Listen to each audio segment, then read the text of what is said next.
السلام علیکم ورحمۃ اللہ وبرکاتہ۔ اس سے پہلے سبق میں ہم نے سورہ قدر کو مکمل کر لیا تھا۔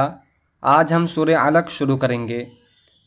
ہم ایک دو آیت کو پڑھیں گے ہجے اور روانی، اور اس کے اندر جو قواعد ہیں ان کو بھی حل کریں گے۔ بسم اللہ الرحمن الرحیم۔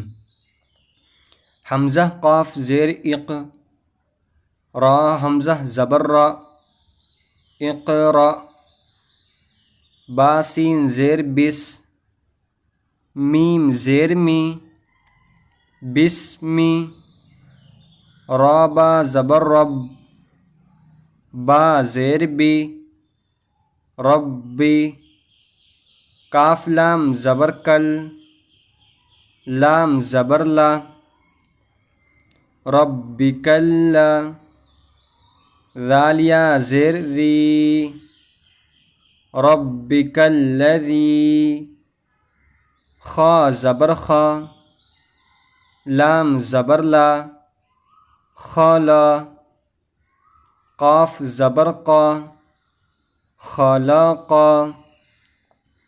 اب جب یہاں پہ روانی پڑھیں گے تو جو خلقا اس میں قاف کے اوپر زبر ہے وہ ساکن ہو جائے گا، اور پڑھیں گے خلق تو ہو جائے گا اقرأ بسم ربک الذی خلق۔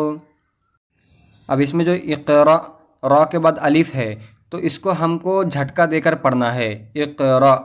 اس کے علاوہ جو را ہے ربک، تو یہ را کے اوپر زبر ہے، تو اس کا قاعدہ یہ ہے کہ را کے اوپر اگر زبر یا پیش ہو تو را کو پر پڑھیں گے، یعنی منہ بھر کے پڑھیں گے، موٹا پڑھیں گے، تو ہو جائے گا ربکل را۔ اب دوسری آیت دیکھ لیجئے۔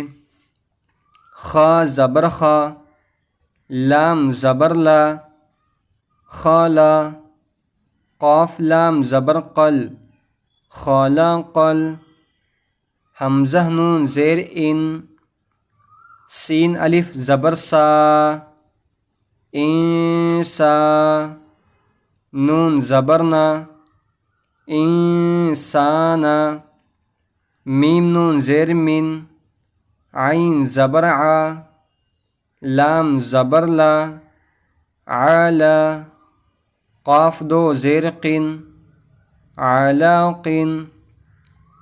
اب اس میں بھی قاف کے نیچے دو زیر ہے، ہجے پڑھتے وقت تو علاقین پڑھیں گے، لیکن جب اس کو روانی پڑھیں گے تو یہ ہو جائے گا علق، کاف کے اوپر ساکن ہو جائے گا، پھر تو ہو جائے گا خلق الانسان من علق۔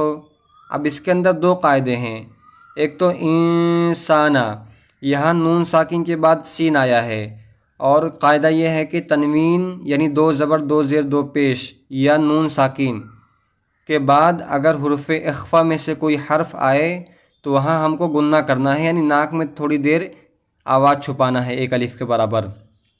تو یہاں نون کے بعد سین آیا ہے، اور سین حرف اخفا میں سے ہے، حرف اخفا جو ہے وہ 15 ہیں، تو ان میں سے سین ہے، تو یہاں پر ہم کو گننا کرنا ہے، یعنی تھوڑی دیر کے لیے ناک کے اندر آواز چھپانا ہے، تو انسانہ اس طرح پڑھیں گے۔